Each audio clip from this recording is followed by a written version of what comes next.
Good evening. Welcome to Chiller Night Theater. I am your host, the Lord of Horror and Skeleton of Scare. I am he known as Jack Shadow. Oh, ho, ho, folks, we got a good one tonight.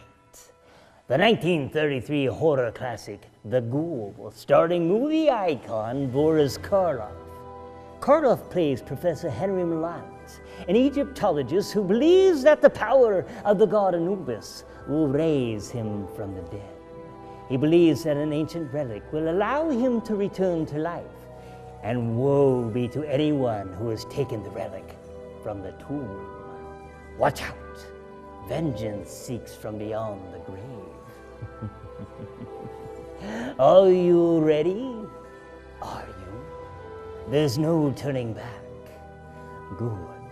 Then turn the lights down low.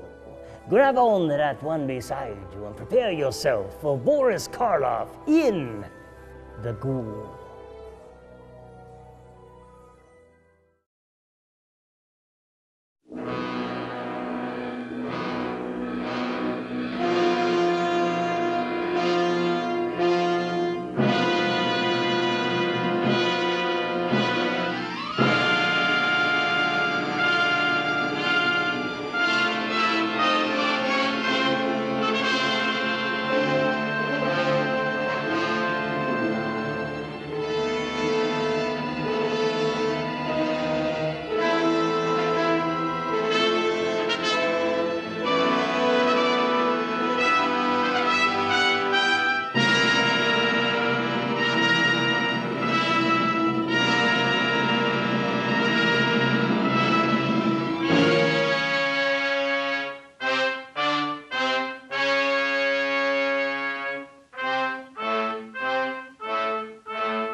We don't want to buy no lino, no nothing.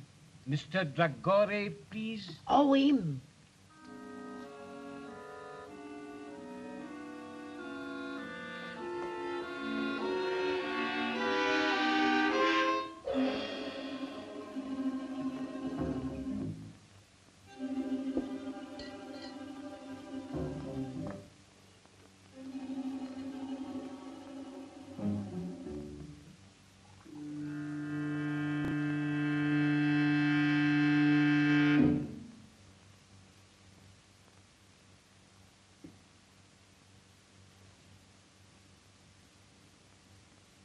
No sound, please. After 2 years I find you. I want the eternal light. You found me too late. It's no longer mine.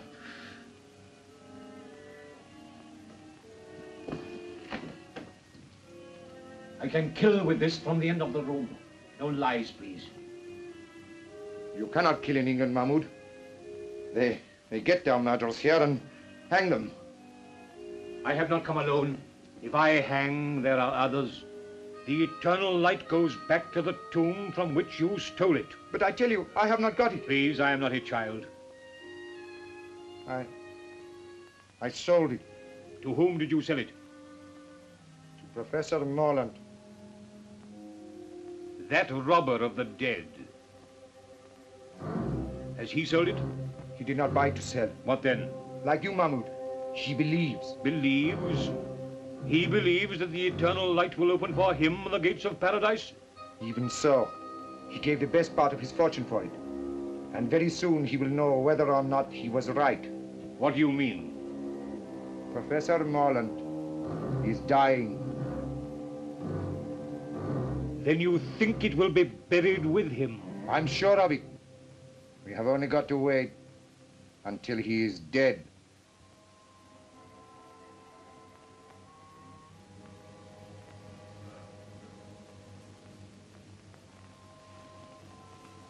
Anubis. Opener of the way.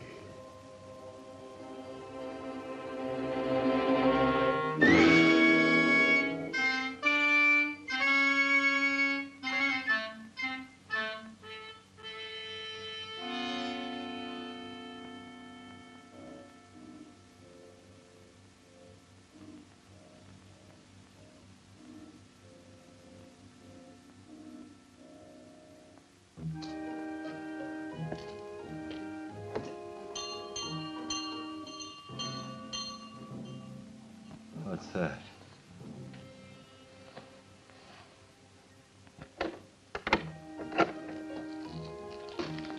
Well, what is it? Good evening. I happen to be staying in the neighborhood, and hearing of your master's illness, I took the liberty of calling. How is he tonight? He'll never see the morning. He hasn't asked for anyone of my cloth. Nor will he. He's set in his ways, and they're the ways of the heathen. I know he won't see the rector, but though I'm a comparative stranger, I don't like to leave a man to die like that. He'll die in his own fashion, as he has lived. Still, sometimes at the end. Not with him. He's stubborn and unbending, and will be so at the throne itself. Well, I suppose I can be of no use then. No manner of use. Good night.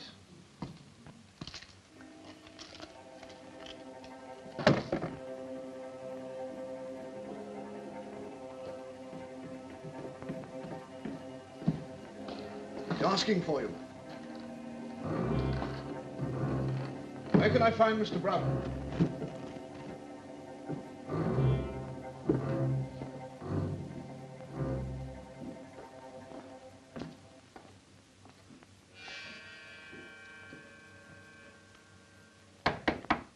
Who is it? Come in or go out.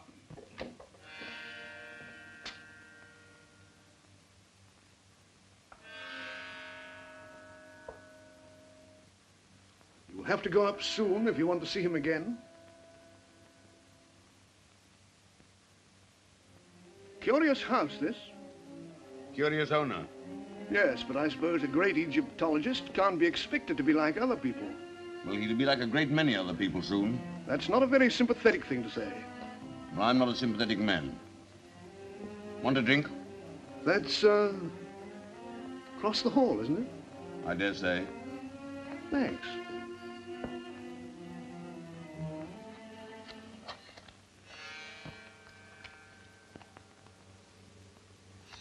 $75,000, September 22nd, 1931.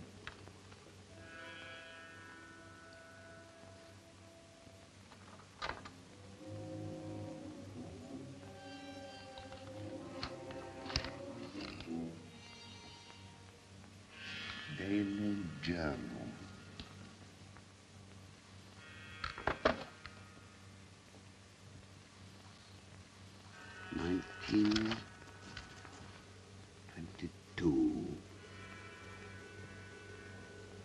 The eternal light, mine at last.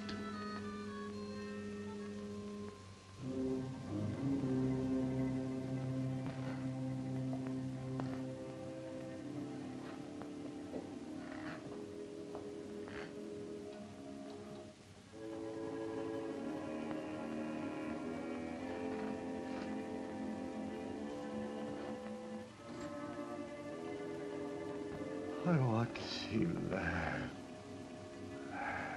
I'm here. Is the door shut? It is. No listeners. None. They are drawn. Come nearer.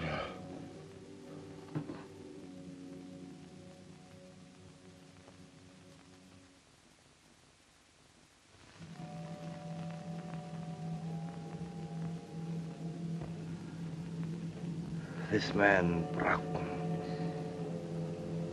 Watch. Broughton. You were always suspicious. Have you ever trusted a living soul? Only fools. I trust you. Better to trust in the spirit than in the flesh. I put my trust in my own gods. And now, when I am dead, my funeral, you will bury me at dusk in the clothes I told you. You will place the figure of Anubis at the west of the inner chamber. I will. And on the night of the full moon, at the first hour, I will make my offering of the eternal light to Anubis, opener of the ways. If I have done well in his sight, those fingers will close over the jewel, and he will open to me the gates of immortality. The hand of a heathen image will now come to life. Ah, the bandage. The bandage.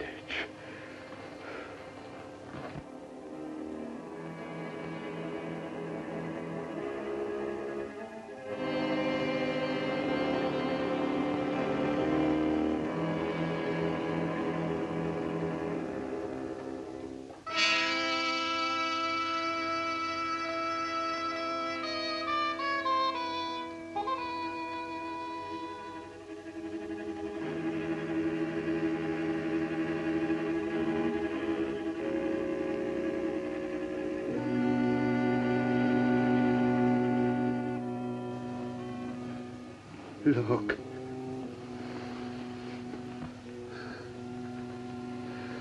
This is the eternal light.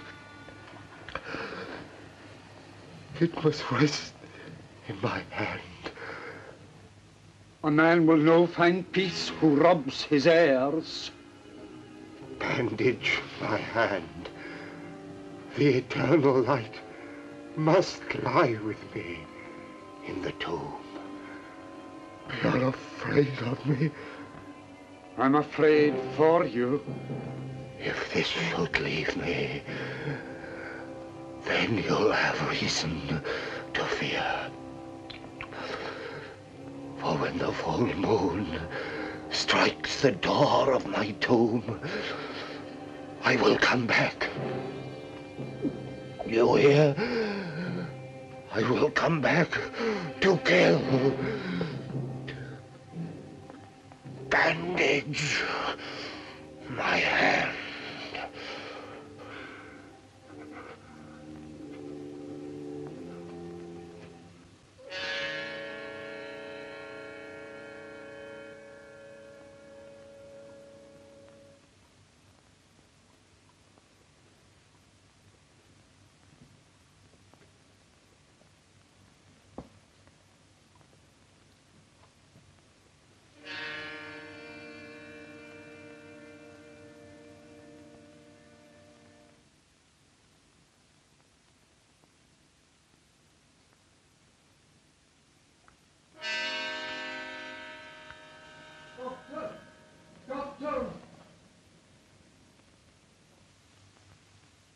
Doctor!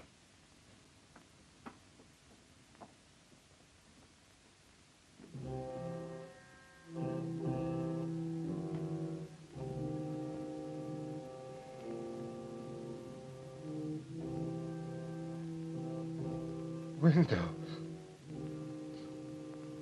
Open. Oh.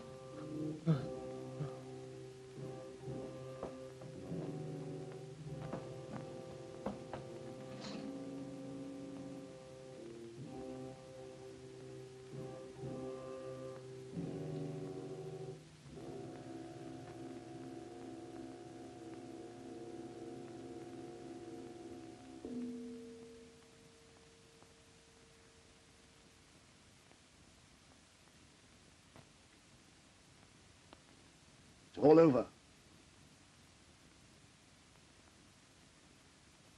Make out a certificate. Heart failure. What was the idea of bandaging his hand like that? I cannot say. He had many a queer fancy. I'll be round in the morning to sign the certificate.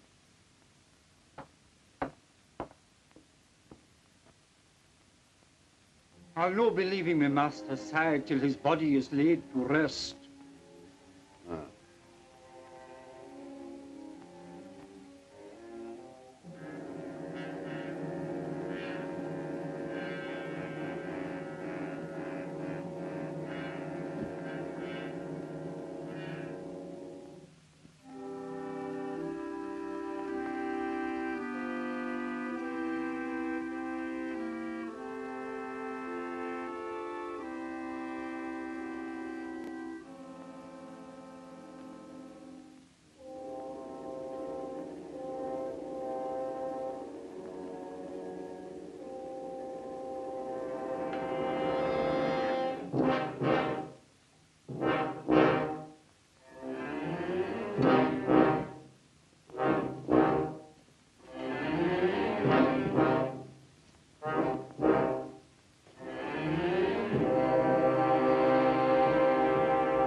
Where are you going? To feed the lamp that is to burn inside.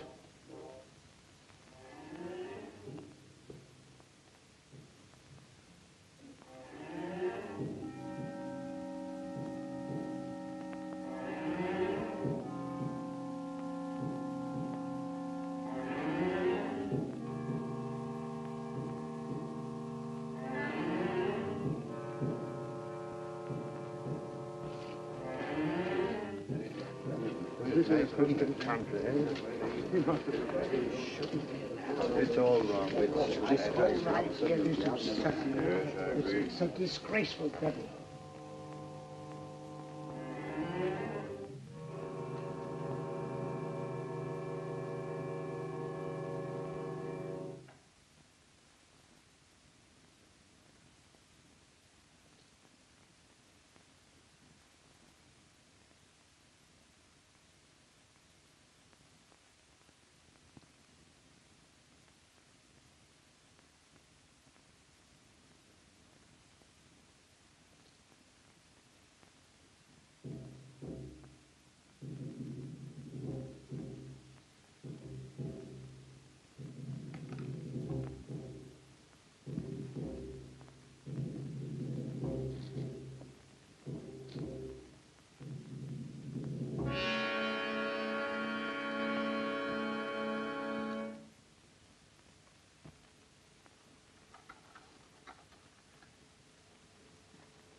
Wait! You're leaving the key inside. Aye, that was another of his queer fancies.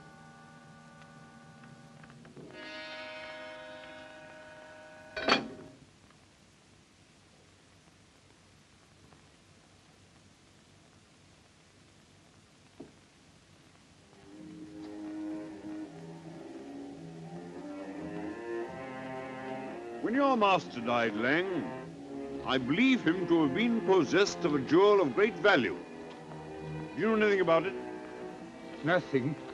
I advise you to be very careful, Lang. I have a careful nature. You may be putting yourself perilously near dishonesty.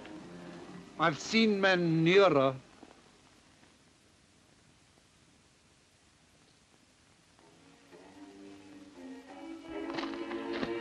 You may regret this, Lang.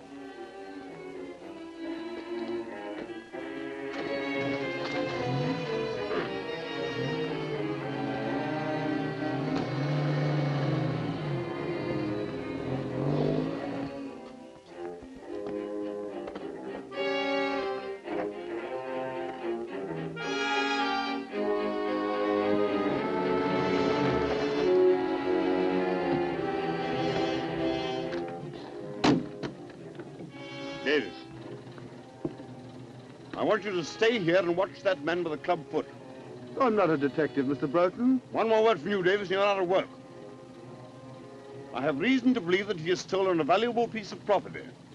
He may make an effort to get rid of it. Watch him and telephone me at my office if he leaves the house. Very good, sir.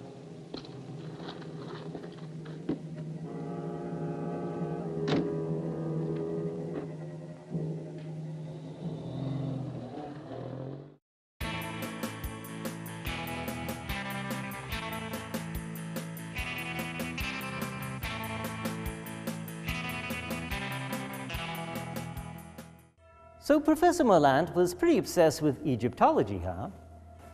It was a pretty elaborate Egyptian tomb he had built on his estate. Professor Morlant is played, obviously, by Borris Karloff. This isn't Karloff's first go-about with an Egyptian-themed horror movie. He played Imhotep, the monster in Universal's 1932 classic, The Mummy. Another tie-in from tonight to Universal's classic horror movies is actor Ernest Thesiger. Thesiger, who plays Professor's butler, Lang, also starred alongside Borris Karloff in The Bride of Frankenstein as mad scientist Dr. Pretorius. That movie is one of my absolute favorite horror movies of all time. And a good part of that is due to Thesiger's excellent performance as the evil doctor. Karloff once again played Frankenstein's monster, so it's a pleasure to see these two together in tonight's movie. Professor Morlant is convinced the Egyptian god Anubis will resurrect him after death as long as he has the jewel, the eternal light, in his possession. If Anubis accepts the jewel as an offering, he'll be revived and bestowed with immortality. I mean, technically a ghoul is an undead monster that eats the living, drinks blood, and even feeds upon the dead. In essence, a zombie, pretty much a low-level monster. Sorry, Walter. Present company excluded, of course. He's not excluded. Jeez, you've got pretty good hearing for a zombie. I don't even think you've got any ears left, do you? Oh, well.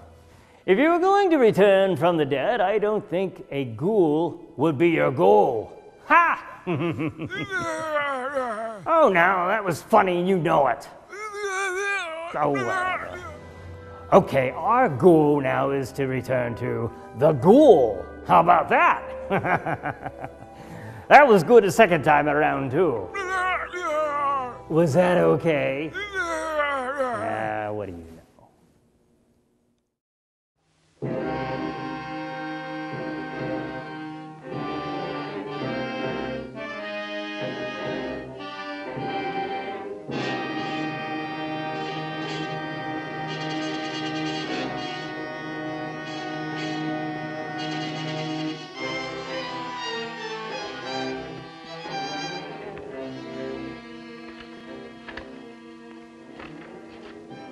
Harlan.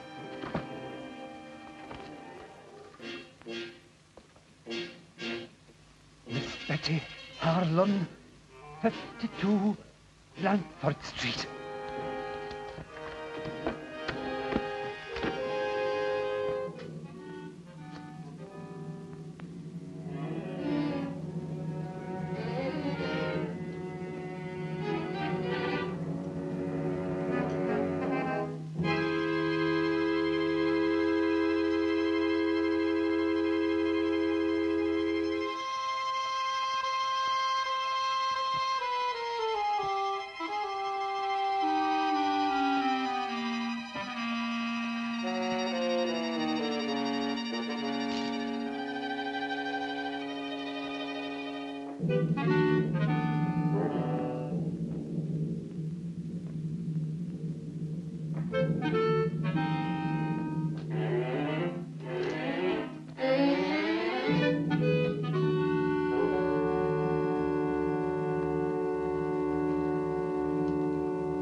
Carry up!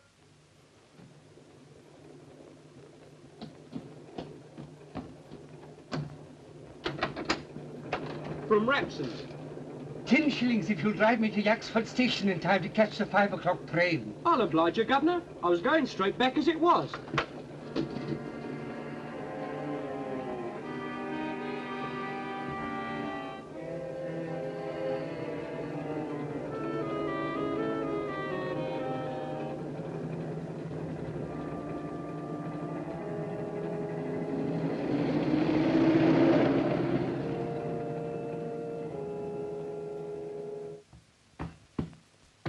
That's a very old carpet, Mr. Morland. I should be glad if you will not kick it to pieces. I'm sorry. When I'm angry, I do kick. You're good enough to explain that. Yes, I intend to. By your own statement, Miss Holland and I are the sole heirs of Professor Morland.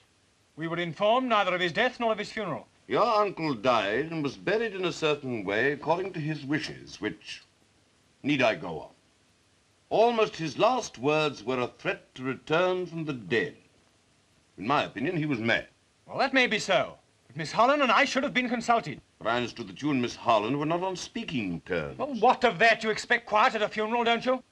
Yes, I also expect it in my office. I'm very sorry, but after all, this means a good deal to both of us. My uncle was worth about 4,000 a year. Well, he isn't now. What do you mean by that? He spent a good deal, you know. It may surprise you to know that some time ago he drew a cheque for £75,000. What for? I don't know. You don't know? You were in charge of all his affairs and you don't know? That's what I said. And I advise you to look after the tone of your voice. I'm not at all sure. I haven't much more important things to look after than the tone of my voice. I don't follow you. I'm going to run down to Owlsvale House tomorrow morning. Yes, well, I don't think you realize the conditions that you'll find there. No. That's why I propose to go. You won't like it. You'll be most uncomfortable. You don't advise me to go? I think you'll be making a very big mistake. Then I'll go. Oh, by the way, does Miss Harlan know anything about this will business? No doubt she will have received a letter from me by now. Do you know Miss Harlan? No. I propose to give myself the pleasure of calling upon her this evening. Hello. Oh, it's you, Davies. Wait a minute. I have a visitor here, but I think he's just going. Thank you very much. If you're going to see Miss Harlan tonight, I shall be there myself. No doubt you will succeed in making a painful interview intolerable. Good afternoon. Your manner must help your practice a great deal.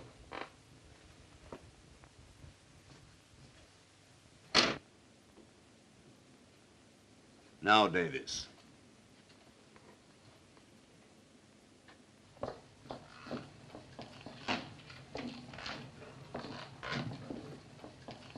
Can you direct me to Blandford Street, please? Follow the tram lines, close on a mile, and then turn right at the church. I'm obliged to you.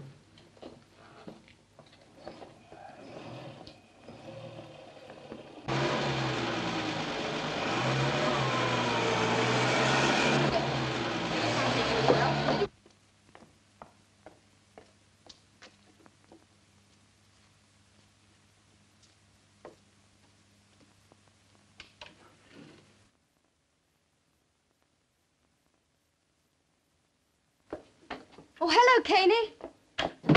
Ooh.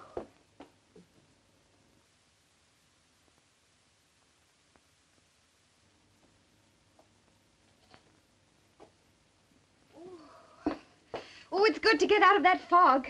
My dear, a most exciting thing has happened. Oh! Oh, don't let it happen again. No, not that. That's a chestnut. It's this. It looks like a solicitor's letter.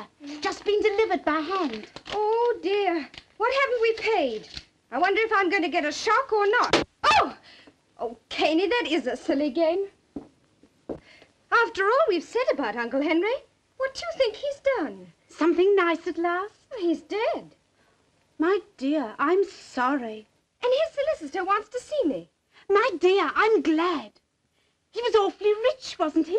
He may have left you a fortune. If he has, I'll buy you a private cinema. Oh. I say, when did this letter come? A few minutes ago. Why? He asked me to telephone him if I could see him here at 6. You don't want to miss the chance of a fortune for the sake of tuppence. You better run out and do it now. You're right.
Miss Harlan.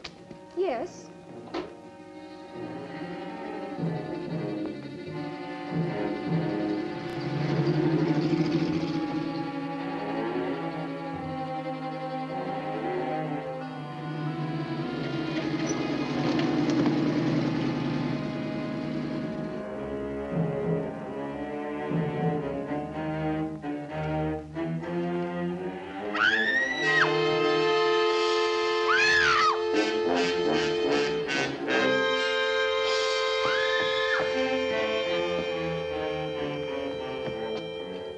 What's the matter? What's happened? Somebody attacked me and snatched my bag. Why, good Lord, it's Betty Harlan. Rafe Morland. You would go and get yourself into some kind of mix-up. You would arrive when it's all over. Thank you. Well, I'm going home. Wait a minute. I was on my way to see you, strictly on business. You wouldn't be allowed in for any other reason. That's good.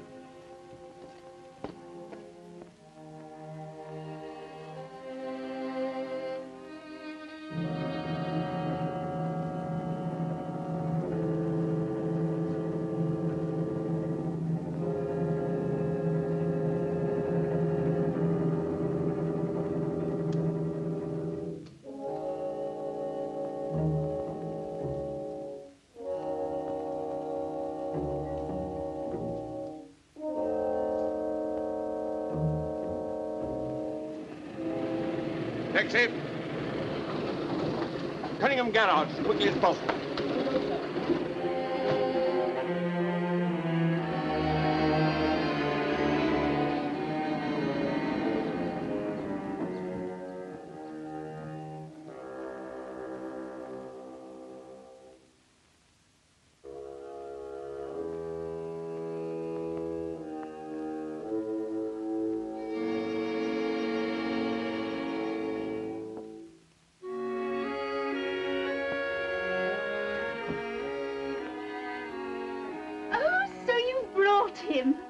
Dear Mr. Broughton, we're delighted to see you. No, it isn't Mr. Broughton. It's my cousin, Rafe Morland. Dear Mr. Morland, we're delighted to see you. Wrong again. We don't like him very much. Oh, don't we? I didn't realize. Well, our two families are not on speaking terms. Oh, dear. As far as I can make out, it was started by my late uncle as a Christmas joke. Won't you sit down? Thank you. But now he's dead. The trouble's all over. I'm not sure. It hasn't just begun. Where's Mr. Broughton? Oh, he won't come because I didn't telephone. I nearly got throttled instead. Betty! There was a man with a limp. He pushed a note into my hand. I just put it in my bag when somebody snatched the whole affair. What was in it? There's something of value at Owl's Vale. Others are after it, so come. And Broughton was doing everything he knew to keep me away from there. There's a fox in the cover somewhere. Goodbye. Oh, why goodbye? I'm going down there right away. I'll let you know what happens. You're wrong. I'll let myself know. If you go, I go too.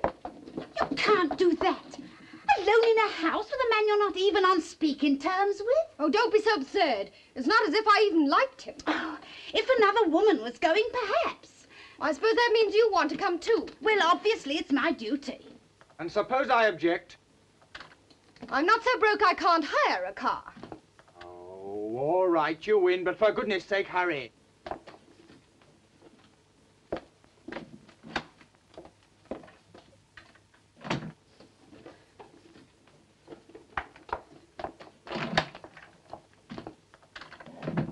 Girls, must get in this as best you can. There you are.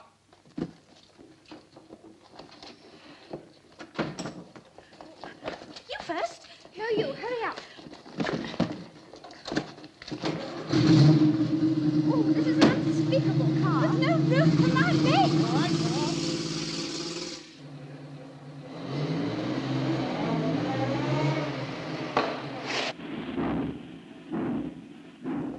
on. It looks as if I'll have to walk. You might do worse. There's a grand moon. It's full.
I'll see if there's a name on this gate.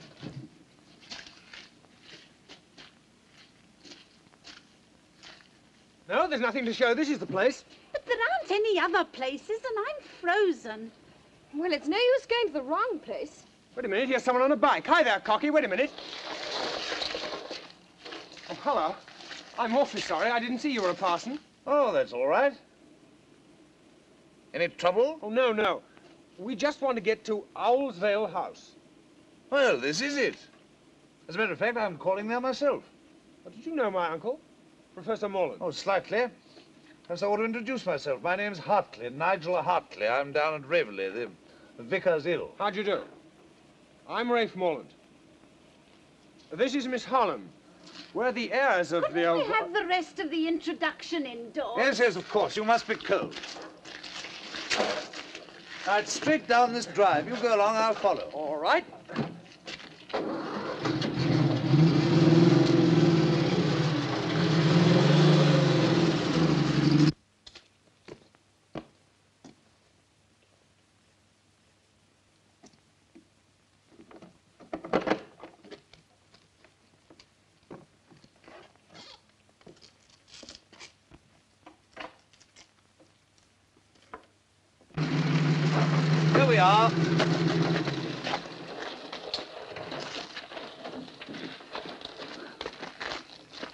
I'll be all right here.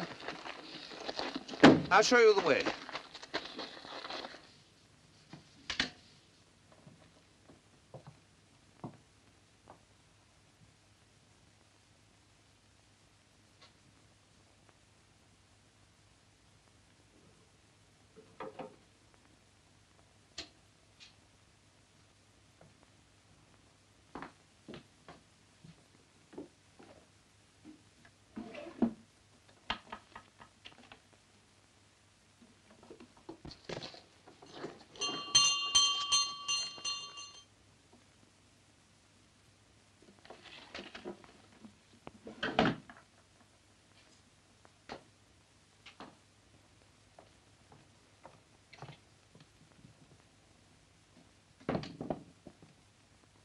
What a horrible house. I wish I was back home in bed. I can hear someone coming.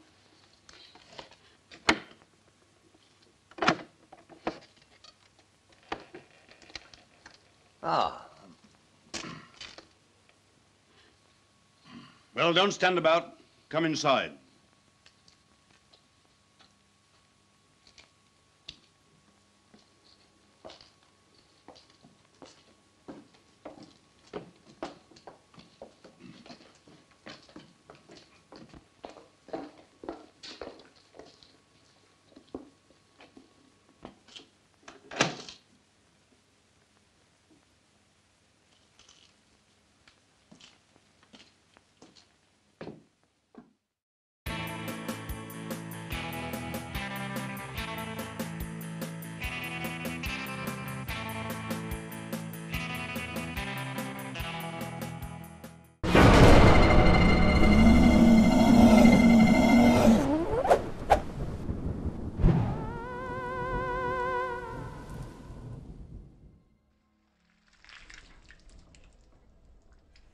Poor Herman.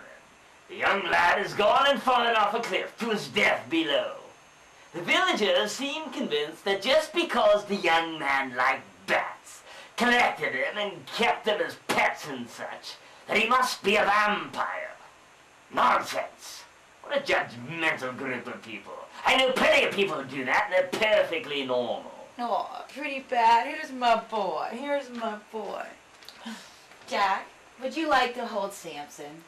Oh, okay. Cute little thing, isn't he? And perfectly harmless. Thank you, Aura. Let me go get you my other bag. Okay. Little fellow. You like to play. Yes, you do. Yes, you do. Ouch! Oh. I found him. Oh, good Lord.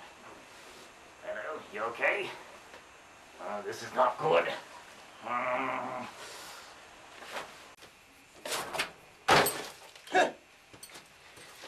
Hallo. Ah. Das ist kaputt. Ist tot, ja? Huh. I don't know. I swear I've seen this bat around. Here he is. You want to say hi to Nigel? Oh, yes, hello. Hello, Nigel. Where's Samson? Who? Samson, my other bat. Oh, you know, I think he, went and took off for a flight. Cute little guy, likes to fly. Yes, nothing suspicious about that at all. Oh? Well, okay, I suppose he'll be back later. That's weird, though. He just doesn't take off like that. Oh, well, you know, that's what bats do. They fly, yes, they fly around sometimes. Sometimes very recklessly. Yes, so much that they might even tend to hit their heads on something. You know, yes, you never know. Hit their heads on something? Oh, yes, happens all the time, you know. I mean, you know, about every day, I think. I heard that somewhere once. Anyway, you know, I think I hear him now, over there, Aura. Okay, well, I'll go look for him. Yes, I'll see definitely you. over there. Yes, it's way, way over there. I've got to think of something to tell her. I know. I'll say that Samson suddenly developed a palpitation in the oculoventricular tricustid and microvalve. Yes, that sounds very very serious indeed. Okay, well, let's get on with things, shall we?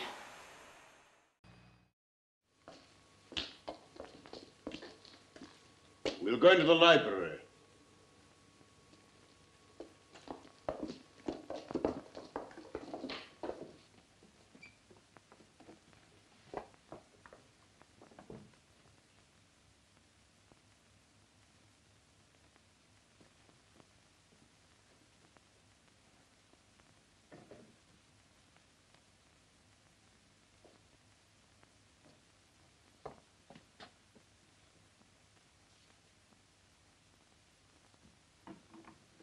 I may be old-fashioned, but I feel awkward when I'm not introduced to people.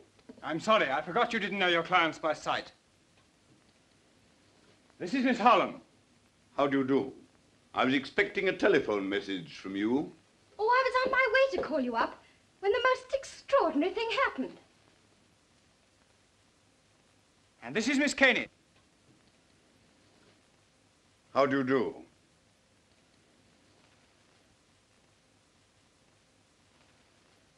You're a surprise, Broughton. I have a great deal of business to clear up down here. This house has needed a woman for about 25 years. Now I've blinded myself. You haven't wasted much time in getting here, Mr. Morland. No, just a little too much, perhaps. Whatever do you mean? Really, you're the rudest man alive. Oh, pretty pussy. How horrible. It's stuffed. I dare say you know your own business best, but why you should want to bring a parson... A pure accident. We met at the gates. So naturally you brought him in. Broughton, I can stand a certain amount, but no more. Oh, come, don't let's make a battle of it.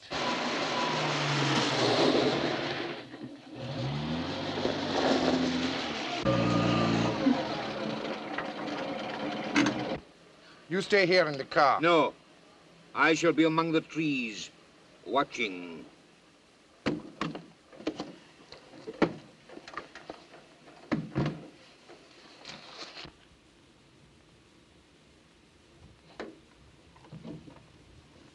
You may say I've no right to express this opinion, but to my mind it's a scandalous and disgraceful burial which may have disastrous consequences. It'd be very disastrous if he came back, wouldn't it? I quite see Mr. Hartley's point. Yes, you make friends quickly, don't you? And enemies quicker. Need we have these childish squabbles?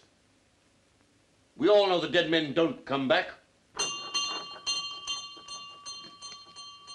Oh, I wish I was back home in bed. Hadn't somebody better answer that? Certainly. It's your house. Very well.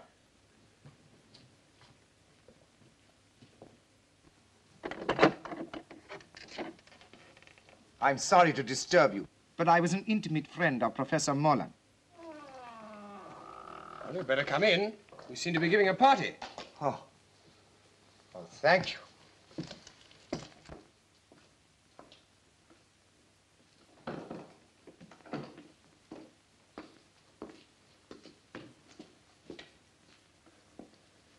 My name is Aga Ben Dragore. An Egyptian? An Arab. I don't remember having heard your name. I did not flatter myself that you would. But I knew Professor Mullen some years ago in Egypt.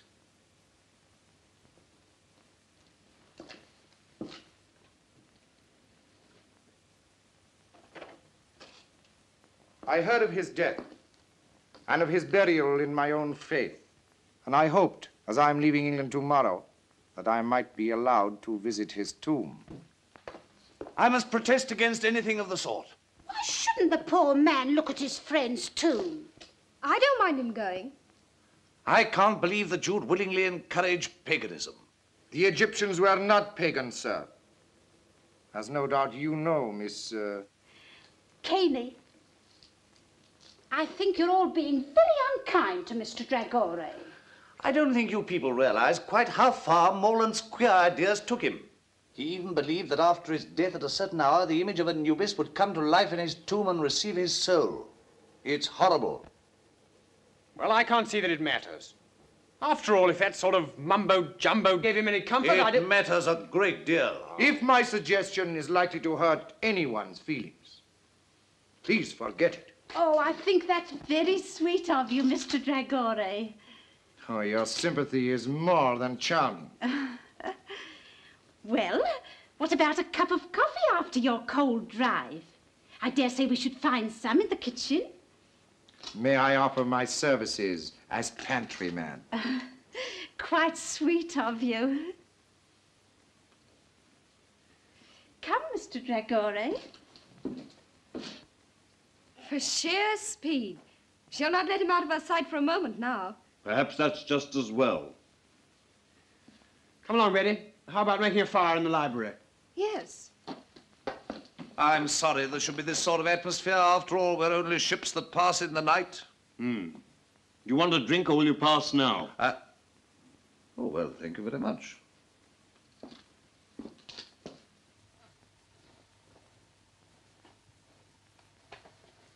There you are.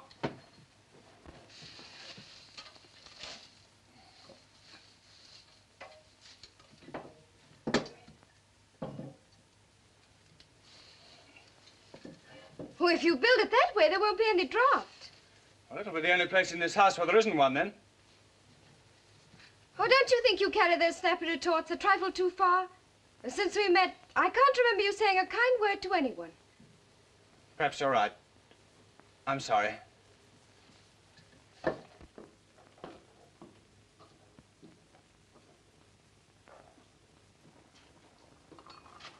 6 cups. That's just 4 too many. Eh? Tell me about Egypt. Have you ever seen a sheik? I am one. What?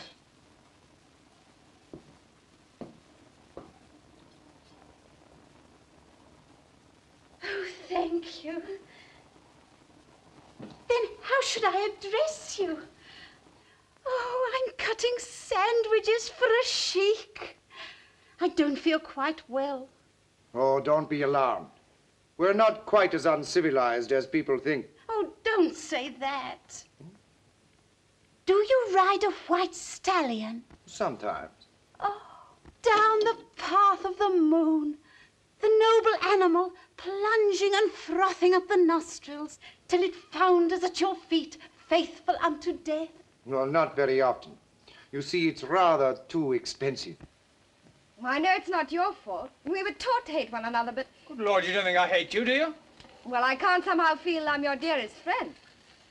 You never did have a great deal of sense, did you? Oh, that's nice. Rafe, I have a woman's intuition that you and I are up against things. Yes, I'm pretty sure we are. Well, then, let's cut the quarreling. Shoulder to shoulder, eh? All right. Partners. Partners. Ah.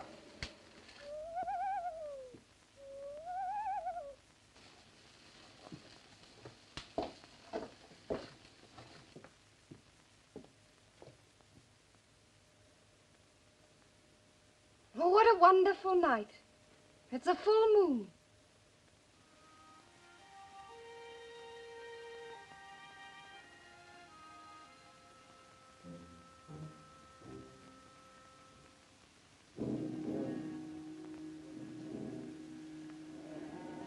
Scared of a dead man in his tomb? Shame on yourself. Are you a child that your knees should rattle at the talk of a madman? Look your enemy in the face. It's the fear of the big door has got you and will hold you fast till you stare it down.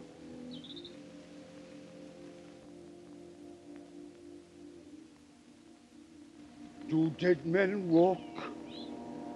I'm no thinking a dead man will cross my path tonight.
I was dreaming.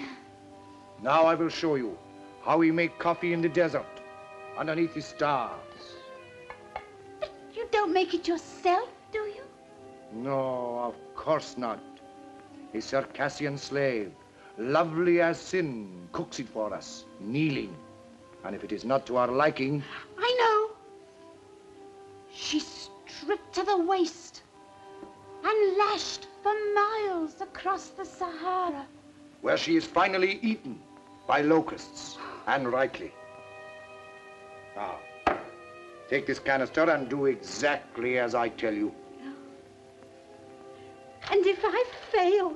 The Yorkshire moors are just behind us. Now, 6 spoonfuls. 1. 2. 3. 4. 5.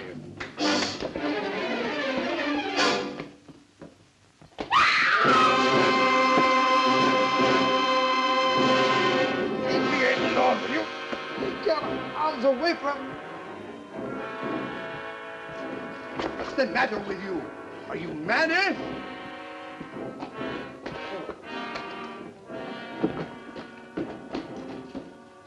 What was the matter with him? Was it drink? No. Terror. Stark terror. Oh, then I've caught it. You stay here. I'll look after him. If you must look after somebody, why look further? Eh? Come on then.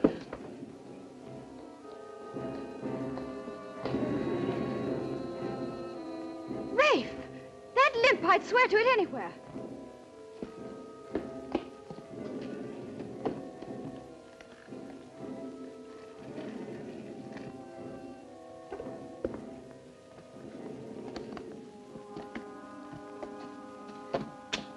That's the man.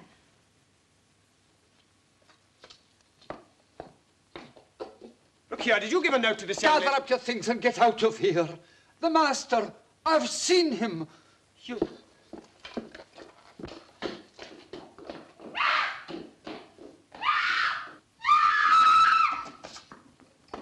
Who screamed? I did. That's the last time I'll ever try to make coffee in a strange house. That man with the limp. Who was he? Lang, your uncle's servant. Well, he seemed mad to me.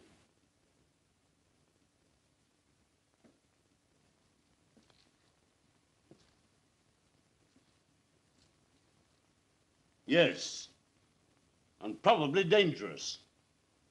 You others had better go into the library. I'll have a word with him. Yes, come along. Mr. Broughton understands the man.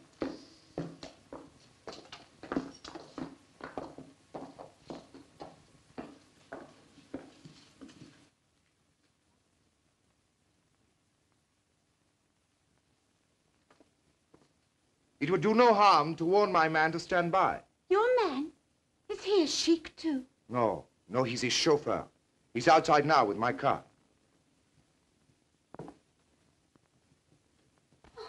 You're not leaving us, are you? My dear lady.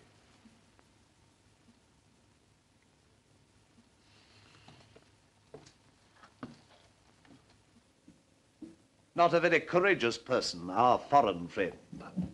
You think he's run away? Absurd.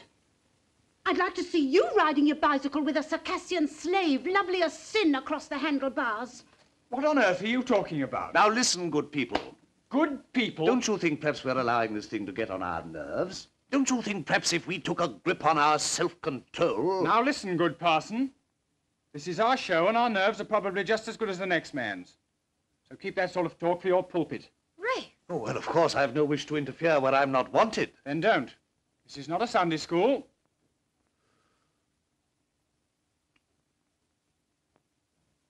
After that, I think I can say good night. As you please.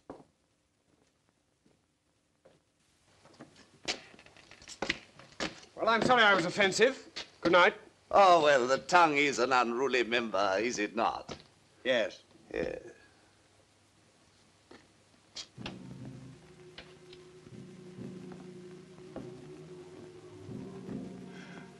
I was tempted.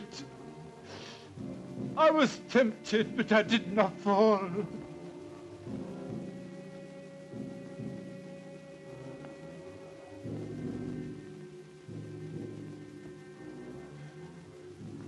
I did not fall. The thing's safe. I swear it. When you told me you'd come back from the grave, how could I believe you? I never knew such things could be.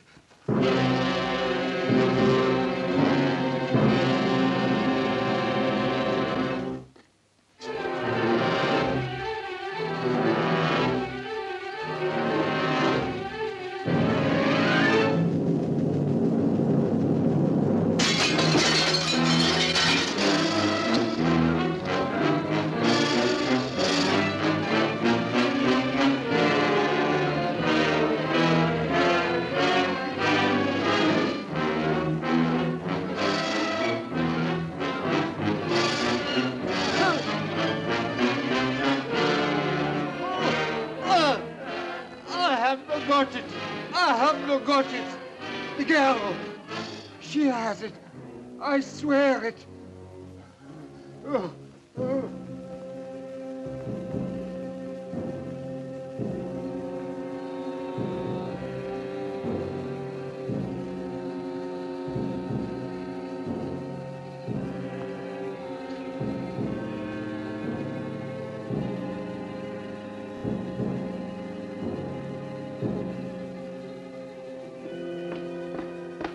What on earth's the matter with you? You look as if you'd seen a ghost.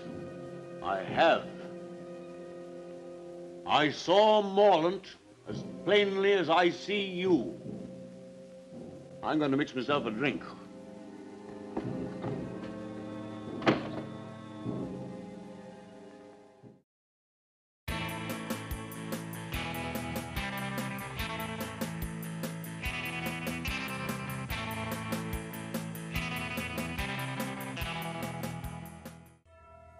You've just witnessed a man who's died, return to life, bend metal bars on a window with his bare hands, and enter the house you're in.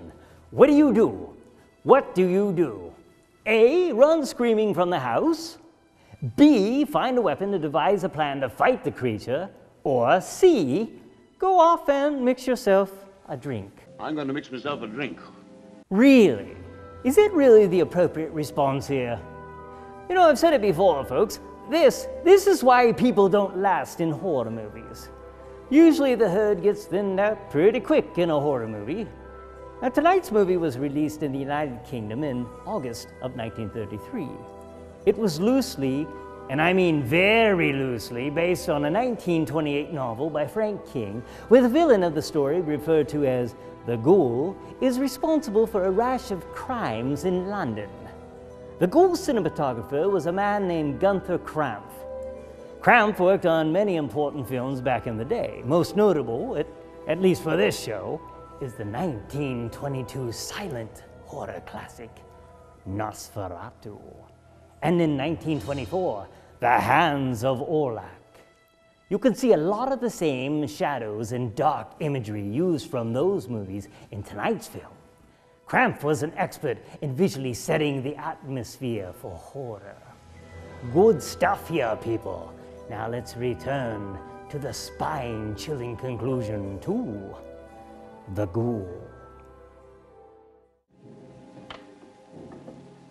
Betty, just a minute.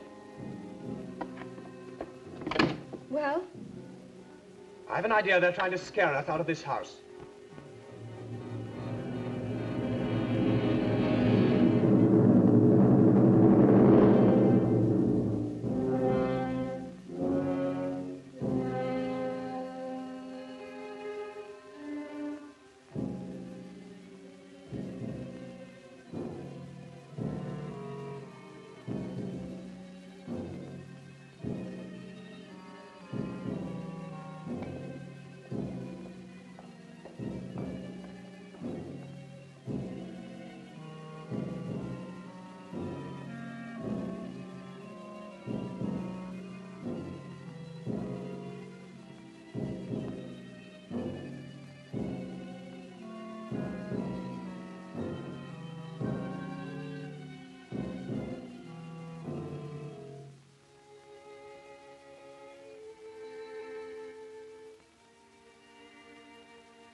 There's no use blinding ourselves to the facts. There must be something pretty big at stake. Something that depends on getting rid of us? That's how it looks to me. Well, what are we going to do?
Who's there?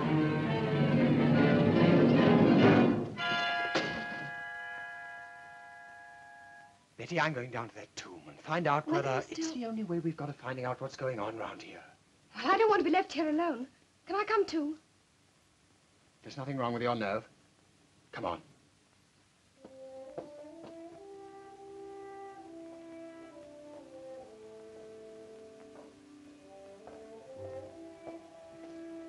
I'll put on a pullover and some thicker shoes. All right. Is this yours? Yes. I'll keep an eye on Broughton.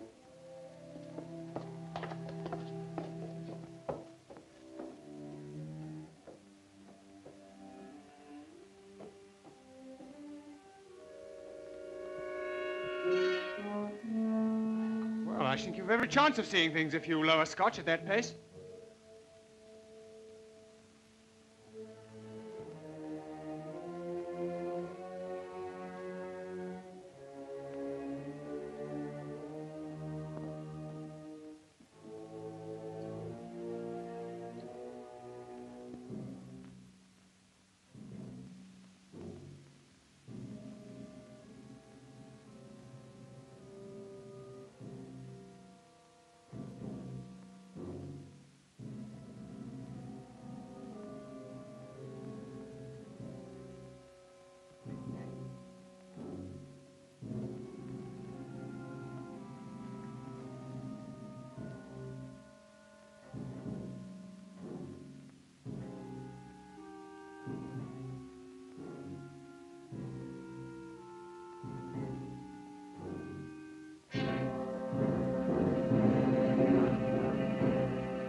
I'll come down.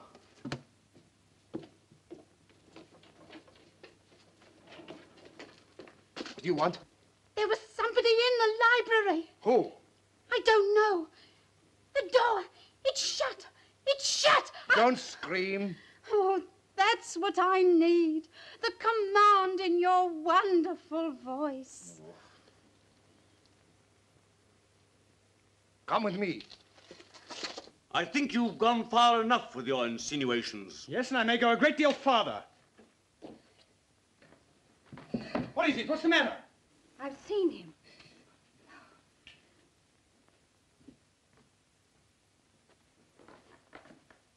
Now perhaps you'll believe what I told you. Get me a glass of water quickly, will you?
Thanks.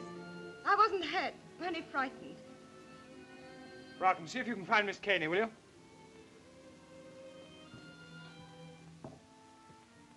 It's wonderful to be with a man who isn't afraid. I am afraid. You, who have ridden barebacked over the desert. If you don't stop chattering, I'm afraid I shall have a knife in my back. But when I'm with you, I have to talk. It comes like poetry. Are you prepared to obey me? In anything. Then close your eyes and don't speak for 10 seconds.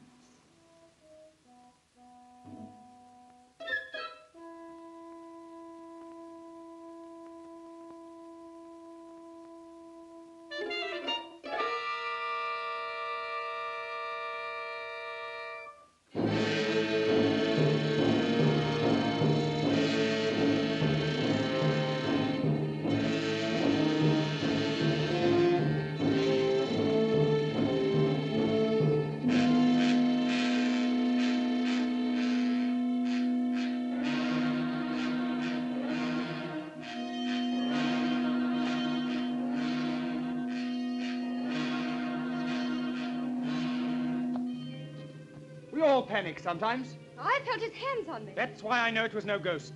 It was no ghost. Look at the clock. It's nearing the hour. I know where you'll find him now.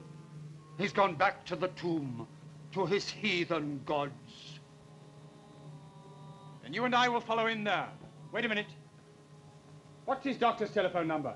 Yaxford 72.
Look, the door's open and there's a light. I'll go no nearer. I'll go no nearer. I can see a shadow moving. I'll go no nearer. Well, then, go back. What about it, Betty? Do we go on? Yes, of course. Thought you'd say that.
Look!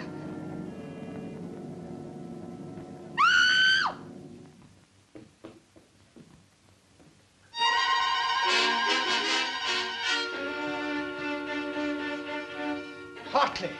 So you're not a parson, just a dirty cook.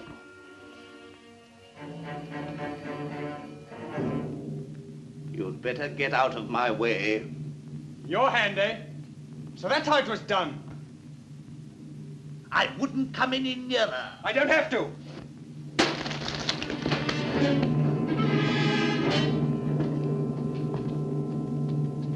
Look, if you please. Thank you. Come on now.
No, it's nothing. Come and sit down.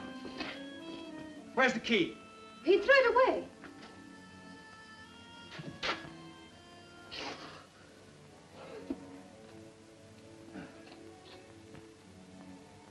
When I phoned the doctor, I told him to bring the police. They ought to find us somehow. Oh, even if they do come, how can they break down that door?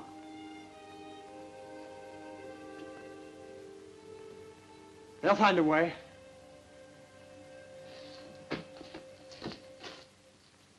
I'll make a bandage.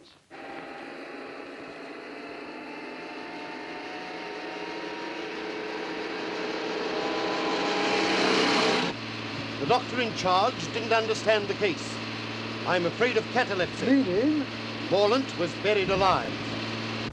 Oh, Mr. Dragore, what were those shots? Out of my way. Where are the others? Leave me alone! Oh.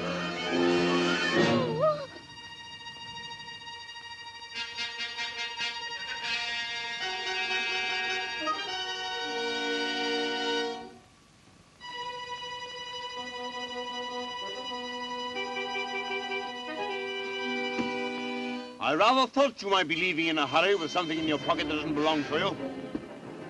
Hand it over. You win.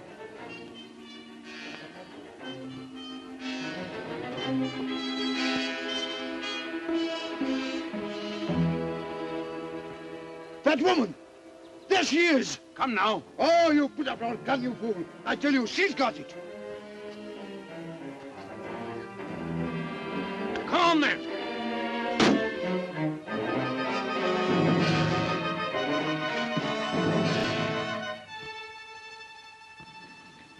Stop! Now, Miss Caney, if you please. I don't think so.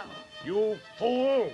If either of you two horrible men so much as move, in it goes. But you don't know the value of that jewel. I don't care for the value, it'll go. And if you shoot, I'll go with it. I mean it.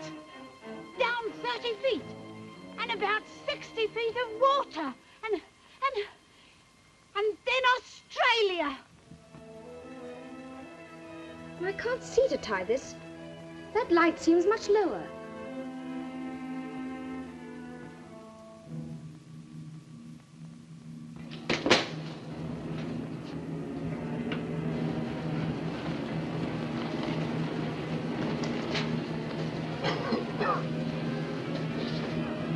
Hartley!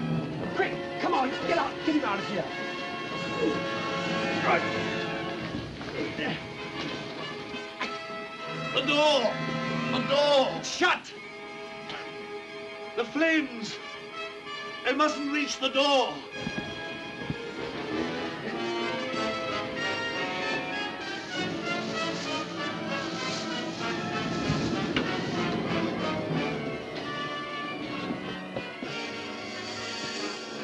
It's no good, you can't breathe in there. The cartridge! It's here! If only... If only...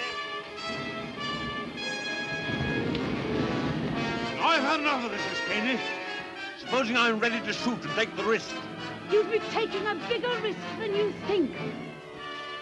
I'll take that gun, thank you. Now look here. That'll do. Now, what's the trouble? This. They're after it. All of them. It belongs. I'll carry her to the house.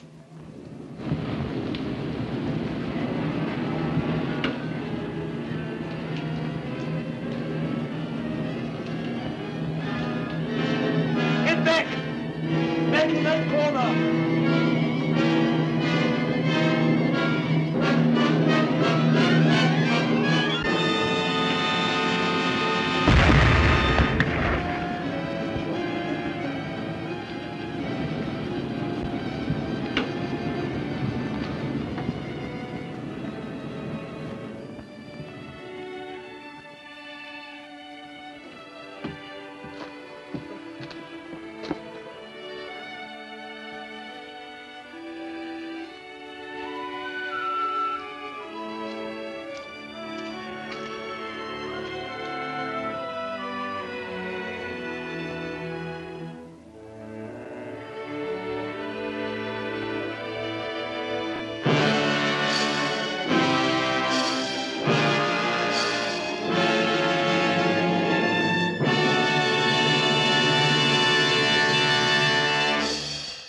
Okay, toward the end of the film, we're led to think that the professor was buried alive, and everyone just thought that he was raised from the dead. Okay, I've got some evidence here that proves that this was not the case. The doctor was ill, old, and in very poor health when he passed away, right? Then how did this happen?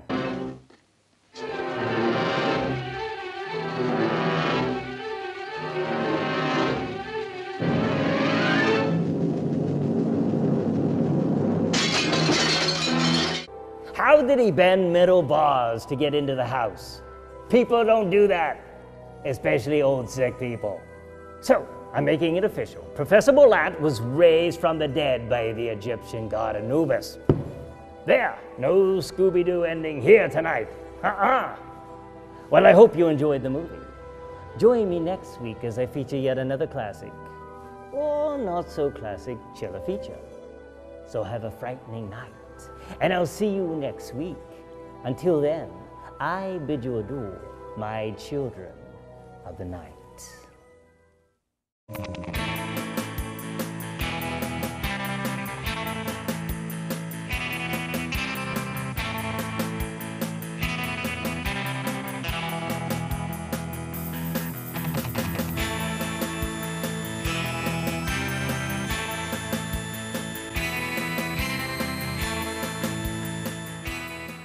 How many times do I have to tell you, just because something isn't good doesn't mean it's bad?